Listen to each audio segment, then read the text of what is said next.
That woke me up. Here we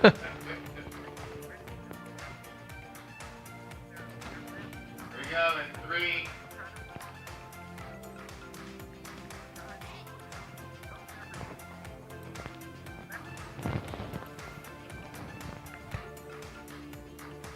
Okay, you're live. What's up? What's up? I'm Ralph, and this is In My Circle. Momentarily, my producer's gonna join me. We're gonna talk about the Braves. As some of y'all already know, I'm a big Braves fan, and the Braves are in the playoffs right now. And you know, I've been a Braves fan since the '90s. Well, before in the '80s. But I remember the '90s. With the Braves, being a powerhouse, being a dynasty, 14 straight division titles, one World Series. 1995, we won it with David Justice hitting the home run. It was a 1-0. Tom Glavine gem. We ended up beating the Cleveland Indians in 1995, and that was an extremely great team.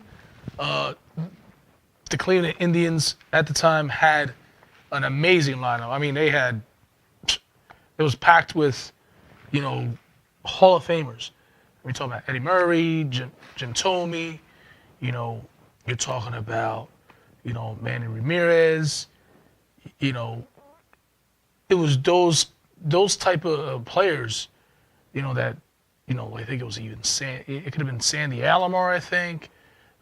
It was just a insanely great lineup that the Braves in 1995 overcame, and we know 1994 was a strike, and so 95 came, and the Braves end up meeting the juggernaut Cleveland Indians, end up winning, the only one in the 14 straight division title era of that dynasty of the 90s. Fast forward through the early 2000s, and the Braves were up and down. Some, in the early 2000s, I think they had 2001, 2002. I think they had great teams, great lineups, great pitching. Every so often we'd have those bits of flashes with like a Tommy Hanson, may his soul rest in peace.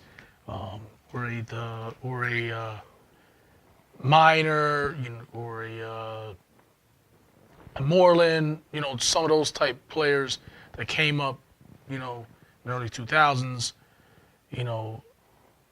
like Chris Medlin, took us to the playoffs all those years. We had, Chipper Jones after the big, three, moved on, either retired. We're talking about the big three: Greg Maddux, Tom Glavine, and John Smoltz. When they all retired and they moved on, it was still Chipper Jones, and you still had some of the remnants of the old, the old teams. And fast forward to the early, like just as early as 2012, 2013, 2015, where they did a complete breakdown of the whole entire team, sold off everything they had, and started stockpiling on rookies. The stockpile, filling the team, the field with, not bad players, but not bad players at all. but just mediocre players. Yeah. Well, you got to remember the Braves were very good, especially in the '90s. Well, I mean, yeah, I was just talking about that before you came over. But fast forward to the rebuild back, before we did the rebuild, where they had a young Ronald Acuna in the minor leagues. They had a young Albies in the minor leagues. They had traded for the pick that acquired that essentially drafted Austin Riley. They traded Justin Upton and got Max Fried. So everything happened One by one. The rebuild and the building of this team that is now 6 straight division titles, not even close to what the 90s dynasty was, but Right. you can see that there is a dynasty brewing or in the making. Whether the Braves march on to the World Series or not. By the way, that is my prediction to win Right. the World Series. Series. Way before the playoffs, way before I just said there was a lot of intangibles, a lot of things that happened that I think that the Braves have what it takes to take it all the way.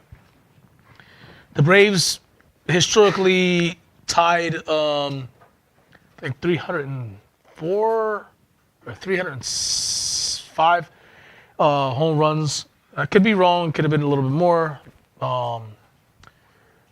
The historical, tie there with that, with the home runs in the league and franchise.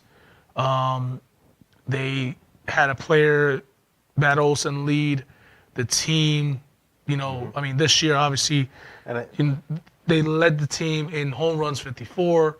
Ronald Acuna's historical, Right. 40, 70, season. Season. Nobody, he created his own 3 categories in the last, month or so. And, young Spencer Strider, my phone is ringing, sorry. A young Spencer Strider, getting the most strikeouts in franchise history. Right. So this team is, with the rebuild, that fast forward to 6 straight division titles, and we're right now in the playoffs. And we all know what happened in 2021. Right. We won the World Series. We marched down. Ronald Acuna goes down with a major injury. A lot of people, a lot of players. Ozuna, Darno, Albies. There was a lot of players. Even Duvall, I think, went down with a. So a lot of Exactly. things happened that year. Even Hank Aaron died Right. that year. Yeah. So even Necro, I think there was another player, but it was a lot. They took the World Series. I mean the All-Star And game from Atlanta. So it was a lot of things that happened in 21. Right. So we remember that 21 was a magical season. That we weren't even counted to be in there. And the brass AA traded for all these magical players, and each one became clutch in the right time, and the rest is history. Exactly. So fast forward to now, we're in the playoffs. The Braves were a historical team. They did a lot of great things in the beginning, during the season. Fast forward to the playoffs. They're the favorites right now. They are But the favorites. And I was thinking, because I remember when the Phillies were playing against the Mets, I think it was 2-3 weeks ago, I believe. And if they would have lost that game, I believe the Braves would have been playing the Mets, if I'm not mistaken. well, I mean, no. No? I think it would have been. Or would it be the Well, the Phillies managed to get into second place. I think. It was second because they place. beat the Mets. So the Mets were, I think, in 4th place. Right. So the Mets were way out of contention, and like they were. Let's just be honest. Yeah. The Mets. Well, that's the what Mets- they did lose. Yeah, they were in lost 4th place. The Mets, what they did is they did this. They went out and bought all these, aircraft carriers, all these big boats, and when they found out that they had a pond, and they could only, ride their boats here and there, they were stuck with all these expensive boats. So they started trading them away for bits and pieces. So they're in somewhat of a rebuild. I don't know what they're doing. The Mets don't even know their own identity. Right. But the Phillies are a force to be reckoned with. Right. I mean, I'm not going to take anything away from them. They're a hell of a team. But the Braves, in Atlanta, they had home field advantage. They ended up losing game one on Saturday, and it was they were totally shut down. They couldn't do anything. Thing. And coming to last night's game, right. they did nothing. So it was almost like 14 to 16 innings that they were completely shut down. And it took one thing happened. Well, One player was hit with the ball, and it just a domino effect happened. And then all the way they through. just started attacking and it came through. And So by they default, ended, and almost like default, it was just like the Braves won because of all the domino effect that was happening. well, Not necessarily. Not I mean, essentially, but I'm just saying, yes. it added to the. Well, if you see the highlights, I mean, Michael Harris made this. I mean, this amazing catch. It reminded me of Ken Griffey Jr. On how he made the catch. I mean, he. I mean, let's not forget he's a center fielder. Oh, right. He was a rookie of the year last year, and you know, yeah, granted he hasn't been hitting the ball, but we see why the Braves invested in him, committed to him so long term, so early.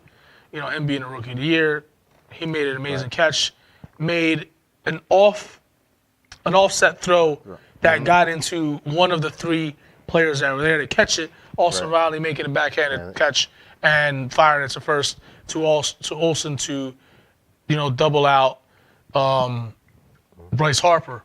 It was a Castellanos hit that almost went out, almost looked like it was going to go out, but they Michael Harris the second tracked it down, caught it, brought it back, kind of deked it, made it look like he almost dropped it.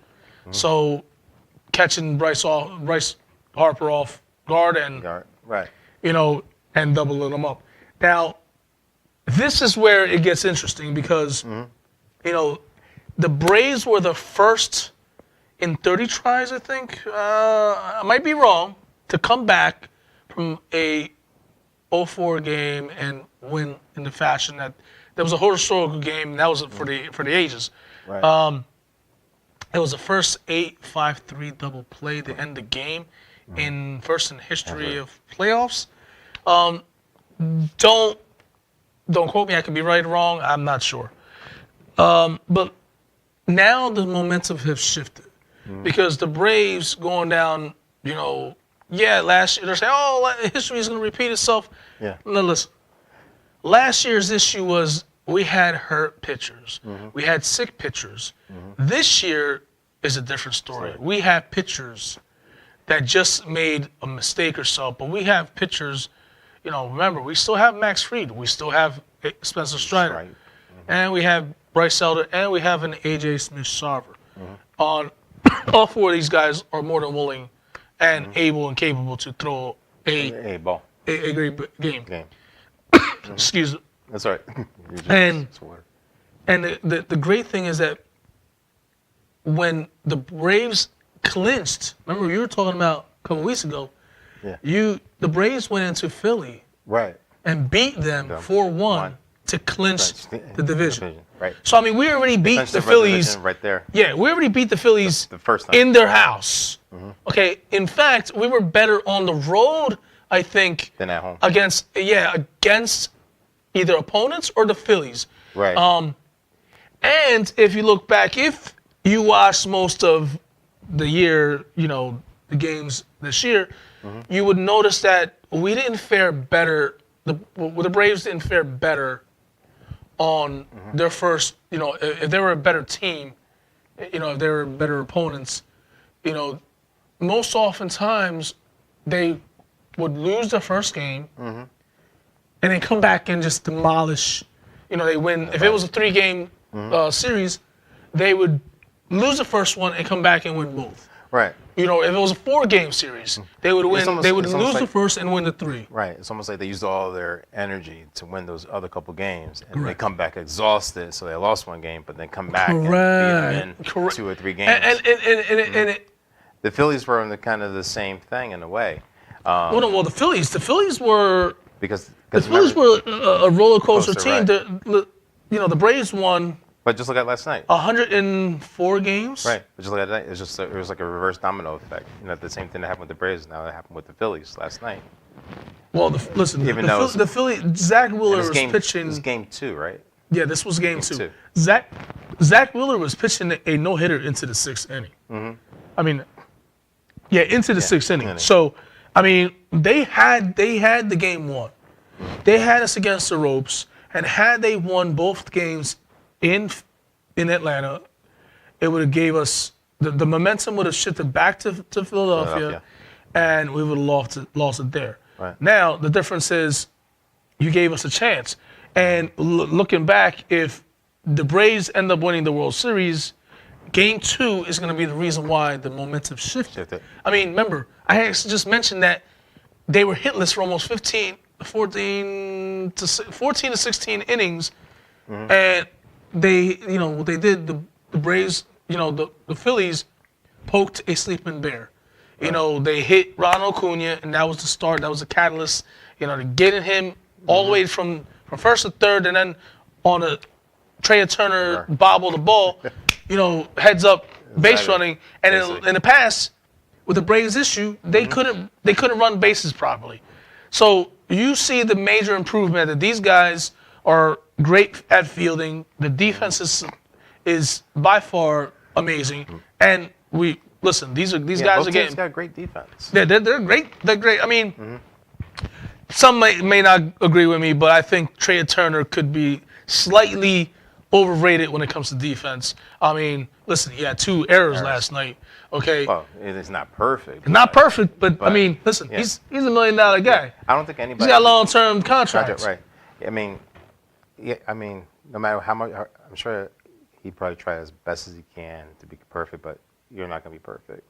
You're going to have. No, errors. listen, it's baseball. It's baseball. Baseball, right? But if his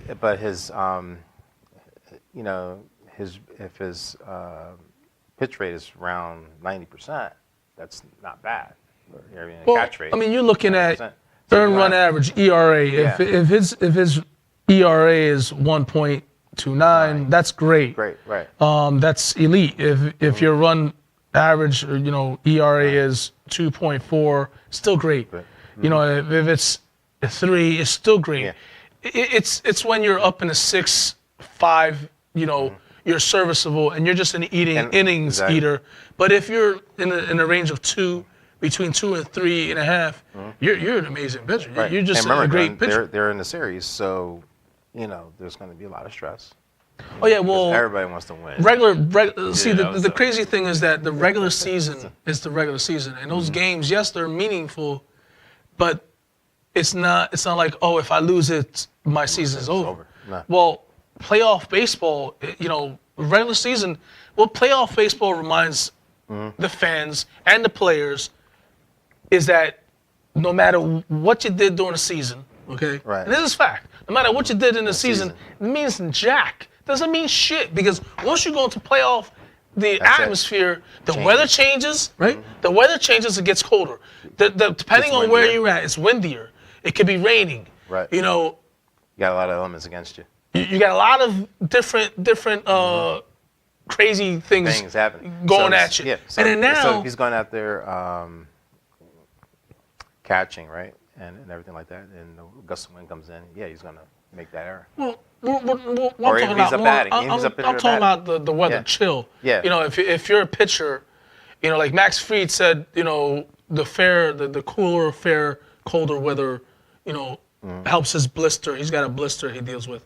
It's better the colder weather, and then versus the heat, it kind of heat and sweat. It kind of shafts, I guess. Like rubs and a little bit more. So the weather changes. It's not always great to everybody else. But now the weather's changing, you're cold, you're not used to this kind. You remember, you've played 162 games, right? 162 games, so you might be fatigued. Your body's not used to going that distance to playing another 12, 13 games that you're not. And this is not just regular season. This is playoff baseball. Means playoff baseball is, it tends to filter all the bad teams out and just bring all the great of the great, the best of the best. And that's why you see a Dodgers team. That's why you see the Houston. That's why you see the Braves. That's why you see the Phillies. That's why you see, Texas Rangers. I mean, look at the Texas Rangers. I mean, they're 2-0 right now. Yeah. And look at the Arizona Diamondbacks. I think, I mean, they're beating the smack out of the Dodgers. Diamonds, the Rangers, yep. Yeah, so I mean, and I'm not taking anything away from anybody else, but this is what happens when you get great teams and you filter them out and you put them in these brackets, and they can beat each other up for days, and you see who the best of the best, and you see, Grant, I know I just talked about Trey Turner, but let's just be realistic, like you said, he's still elite. That happens, but this is baseball, right? And this is playoff baseball, so anything can happen. Right. And last year the Braves got no hit, right, by the Astros in the World Series. That shit doesn't happen, but it happened. I mean, I know what you mean, because you could do excellent. It doesn't matter if you're the Diamondbacks. I mean, I know the Marlins did terrible, if I'm not right. The Marlins. The Marlins didn't do terrible. What happened You is don't think they did? that the injury bug hit them. Santiago Contra, he's a Cy Young, I guess a Cy Young Award winner, I guess. Yeah, that's right. He's an ace. I think he went out on a Tommy John Tommy John surgery. I think he's out for the year. Right. I might be wrong. I don't see.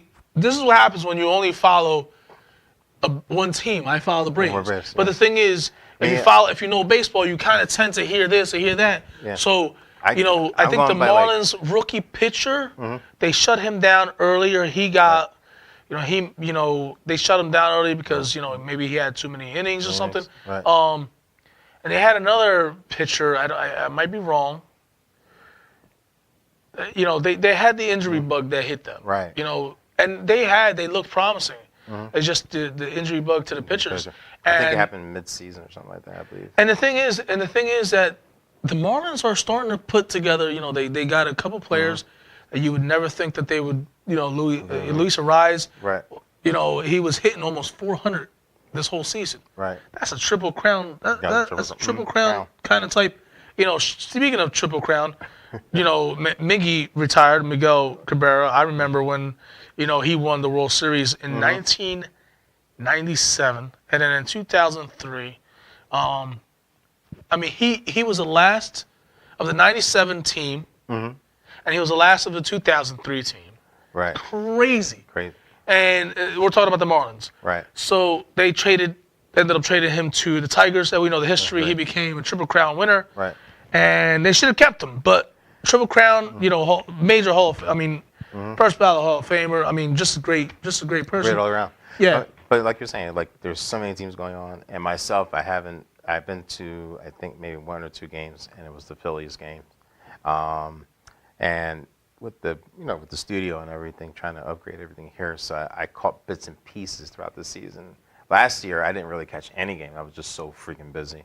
This year, I caught bits and pieces. That's why I know about the Marlins. And I think even the Yankees shot out this entire season. Well, the Yankees, they took a shit. They decided not to want it to. They decided not to show up. The same thing with the Mets. Well, the Mets. Actually, believe it or not, I think the Mets did a little bit better than the Yankees this year. Well, I was really. Which is shocking, actually. I was really disappointed in the Mets because the Mets came out chirping, chirping so much. Oh my God, we're gonna win! We got World Series aspirations, and they just laid an egg and just they went from here and just make a big dip. Yeah. And what happened to them is when they lost Diaz, Edwin Diaz, in the World Baseball Classic when the Puerto Rico was playing, and they won, and they were celebrating on the mound, and he just took this wrong twist, and he messed up, ACL tore, he tore. Was he catching when he did that, or? No, they were celebrating. The game was over. Celebrate! It was just a celebration, and he turned around. and it was and he was done. He was done for the season, and out, and he was essentially done and lost for the. There you go. To the season. All MLB players, remember, don't celebrate too early. Well, no. Listen, listen. You gotta wait till you get to the playoffs. Being Boricua is, the thing is, what people don't understand is, they really touching base on the World Baseball Classic. I know we're a whole season behind. We hit through the whole season. World Baseball Classic was before the baseball season, so we skipped the whole entire. We passed the whole season, but we're going to understand about why Puerto Rico takes so much pride in the World Baseball Classic. Right. Remember. There's nothing wrong with that. Remember, in the 50s, the Puerto Rican flag was outlawed. So, Puerto Ricans, as we do, we are proud of our culture. We're proud. So when we get that, yes, granted, people say, America versus Puerto Rico is basically the same country. Right. Well, in some way, Puerto Ricans don't see it that way because if the Puerto Ricans that live on the island never step foot in America, they don't see it that way. So there's a different, and we all know the colonialism. We all know, we all know the legendary Roberto Clemente was Puerto Rican. One of my idols, one of my favorite players. Right. And he was the reason. He's part of the reason why all of Latin America loves baseball now. What you see on the baseball diamond, it's a collective of different nations, Latin nations. It's of course different countries in the world, but predominantly Latins. And Clemente laid those foundations for he inspired a lot of Latin Americans from South America and stuff like that, to want to play baseball, to be better, to be excellent, to give back, and that's why, you see when the Puerto Rican team puts on their colors, puts on their uniform. It's not just to others, it could be a jersey, but to the Puerto Ricans, it's like to get to play on that big stage, to get to represent the island, in honor. It's a big honor. So you can't get mad at them for celebrating. Some people say, well, they shouldn't have the World Baseball Classic. They get hurt, But see, if he wasn't going to get hurt at the Baseball Classic, he could have gotten hurt in the regular fields, on the team field. You know what I'm saying? So if he was going to get hurt, you could not avoid that. No, it's unavoidable. Better conditioning, better better training. I mean, it was an accident. It was one of those freak accidents. And I hope the Mets bring it next year. I hope they do good and bring it. I'm sure that the Braves will beat their asses. But I don't want to just have the Phillies as our formidable, as our foe, as our yin and yang type of. I want to be other there. The NL East is a powerhouse. They got great teams. Yes, granted, some are in the cellar and some do this and some do that. But the NL East has some great teams. Yeah, they do. You know what I'm saying? And a very great team. Always put some great teams out. I don't see why it can't be competitive next year. So back to the Braves. I'm going to say this. I think it will be competitive because everybody had the injuries this year and stuff like that. They should be all healed before preseason training, and we want to see who's coming at the bat. And plus, they got new draft picks coming in too. Yeah, I mean, So some people might get traded, some people might get a chance, some people might be benched. Some people. The good thing is that the Braves don't have that type of issue. Right. The Braves have mostly everybody under contract. Yeah. What they did was when these kids were getting, being a rookie or they were being traded and they were 2 or 3 years into the mix. Okay, you know what? Let's give you a 10-year contract. Right. We'll give you a 10-year contract. You'll make a 15 to 20 million a year. Okay, I'm down. And they buy into the winning culture. I mean, it's a great place to play. It's a great park. Right. I'm blessed that I was able to go there this summer. I was greedy. I was only supposed to go there to one game, but I went all 3 games, and it was 3 games. 3 games, Oh, okay. and it was as a Braves fan that never been to the park. In the future, I want to put the videos of some of my my experiences. If you're a Braves fan and never went to the park, you got to do it once in your life. Exactly. It's such an amazing. I mean, I went 3 times. I figured I've only gone for a weekend. Exactly. Might as well take the whole weekend and go. All right, why don't you close up the show? Absolutely. I lost. Break I set my microphone. my microphone again. I might have to buy him a new mic. But my prediction, I think the momentum has changed. I think that in closing, the Braves have to, they got to work their lineup. They got to work their accounts.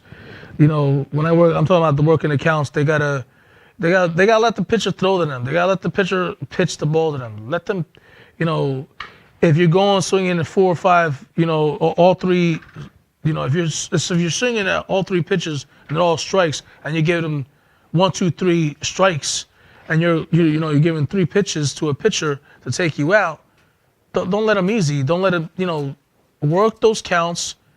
If he's gonna get you out, if you're gonna pop out, if you're gonna strike out, if you're gonna ground out, what they need to do is they gotta get 6 or 7 pitches on him. Raise his pitch count, because once you raise that pitch count, then look what Zach Wheeler into the 7th. They beat on him because they just kept at him. I kept at him. So work the counts.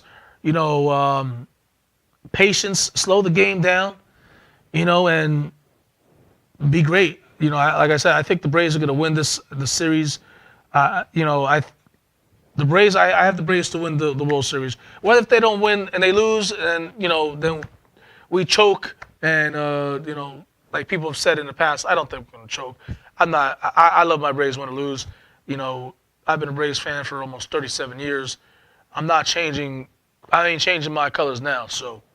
I love my team. I love what they do. I love what they bring. I love the intensity. I love the energy they bring. On that being said, go Braves. Let's get these next 2. Let's get the next couple games. Let's take it back to Atlanta, so we can take this let's take this whole title. Go Braves. I'm out. I'm Ralph, by the way.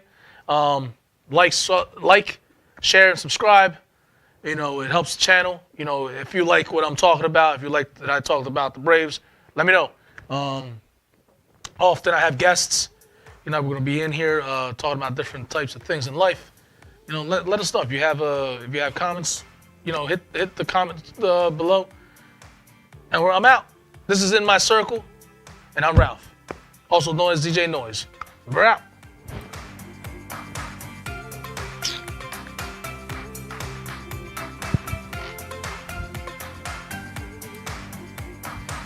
Not bad, right?